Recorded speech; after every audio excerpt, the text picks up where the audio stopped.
ನೀ ಎಲ್ಲಿಗೆ ಬಂದಿದ್ದಿ? ಹಿಂದೆ ಬಂದಿದ್ದಿ. ಏನೇನು ಮಾಡ್ತಿದ್ದಿ ಹಿಂದೆ ಬಂದು?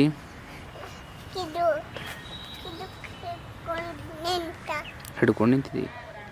ನೀವು ಏನು ಮಾಡತ್ತೀರಿ? ಹಿಂದೆ ಬಂದಿರಿ.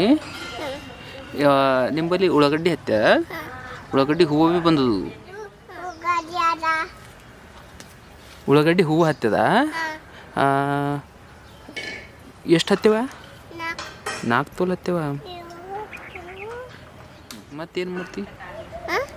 ಏನೇನು ಹತ್ತದ ನಿಮ್ಮ ಗಾರ್ಡನ್ದಾಗ? ಹಾಂ ಹಾಂ. ಅದಕ್ಕೆ ಏನಂತವು ಗಿಡಕ್ಕೆ? ಮಾನ್ಕಾಯಿ ಗಿಡ ಅಂತವು. ಇದಕ್ಕೆ ಮ್ಯಾಲಿಂದಕ್ಕೆ ಏನಂತವು? ಕಾಜು ಗಿಡ ಅಂತವು. ಹ್ಞೂ ಹ್ಞೂ. ಕಾಜು ಹತ್ತವ? ಹತ್ತಿಲ್ಲ? ಹತ್ತವ ಮತ್ತು